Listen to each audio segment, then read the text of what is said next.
Mais d'abord, c'est Caroline Roux qui reçoit aujourd'hui Henri Guénaud pour les 4 vérités. Oui, il est un électron libre à droite qui se rêve en candidat. Il n'a pas attendu les affaires pour hausser le ton contre François Fillon et son programme, alors même que depuis hier, les ténors serrent les rangs autour du candidat.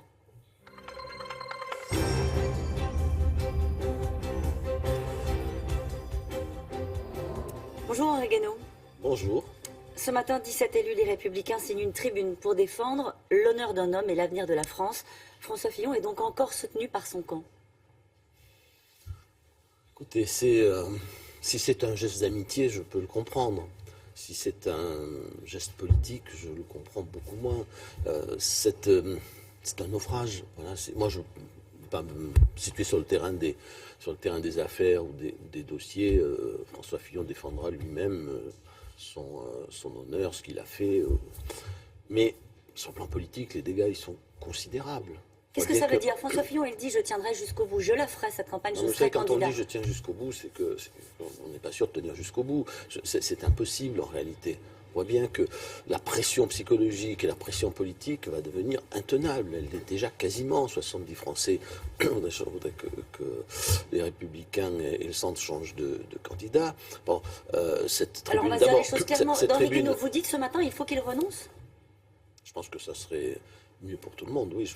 Parce que c'est intenable, c'est une position intenable. Comment voulez-vous avoir un programme qui demande à tout le monde de faire des sacrifices? Bon, sacrifice à mon sens inutile, qui au fond dit à tout le monde, écoutez, vous avez trop bien vécu depuis 40 ans, maintenant il faut vous serrer la ceinture. Et puis assister à ce à quoi on assiste aujourd'hui. Il ne peut même plus défendre son programme.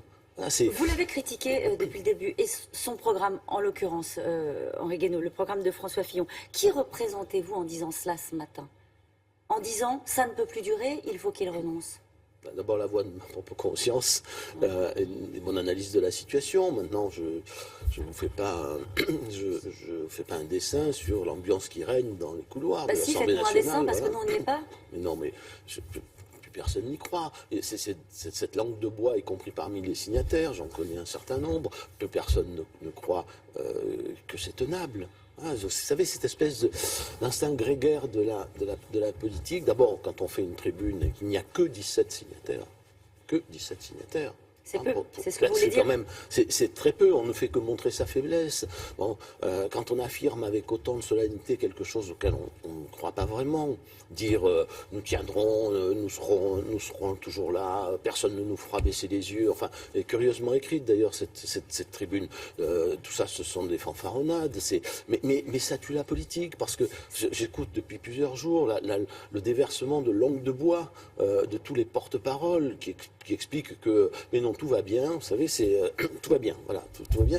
Vous vous souvenez de ce film qui se jette d'une tour et puis qui dit à mi-chemin entre le sol et le sommet de la tour, jusque-là tout va bien. Voilà, on est parti pour une situation dans laquelle il risque de ne pas y avoir de candidats de la droite et du centre, même au premier tour de l'élection présidentielle. Donc ce sont les médias, ce sont les sondages, ce sont les juges qui vont décider de qui sera le candidat de la droite à la présidentielle. Je rappelle qu'il y a eu une primaire, il y a 4 millions de Français qui se sont prononcés pour le projet de François Fillon.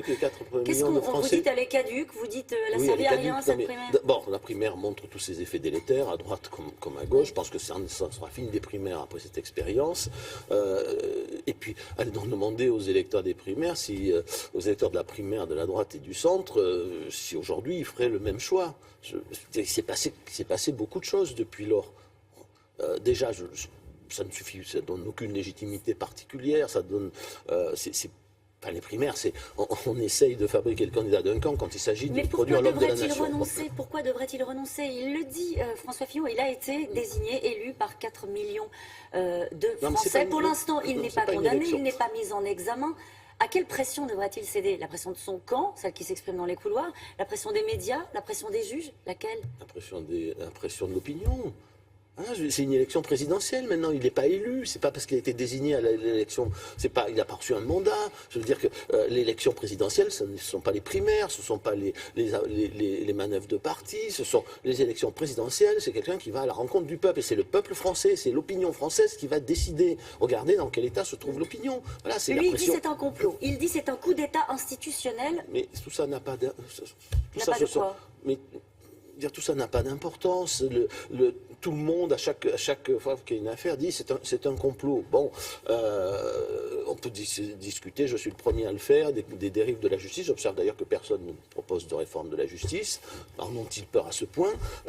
Mais le problème n'est pas de savoir qui a envoyé le dossier. Le problème est de savoir si les faits sont vérifiés ou pas, et quels sont les effets dans l'opinion et sur notre démocratie. Aujourd'hui, vous dites que c'est un candidat qui est discrédité, qui ne peut pas être candidat jusqu'au bout. Comment peut-il faire campagne dans ces conditions? Comment peut-il défendre le programme qui est le sien dans ces conditions? Alors comment on fait, Henri Guénaud? Et maintenant, si François Fillon, si on va au bout de votre logique, si François Fillon ne peut pas incarner les idées de la droite et du centre pour la prochaine présidentielle, comment faites-vous? Il faut faire quoi? Un conseil national, le parlement du parti, réunir tout le monde et dire choisissons un candidat dans l'urgence? Hier, Georges Fenech, mon ami Georges Fenech a dit les primaires sont caduques, je suis d'accord avec lui, tout ça, c'est terminé, cette page est tournée. Il a aussi proposé un conseil national extraordinaire. Là, je ne suis pas d'accord du tout. Ça ne peut pas. Le conseil national, c'est une espèce de parlement du parti qui réunit essentiellement les responsables locaux et nationaux des Républicains. Alors déjà, il y a le problème du centre.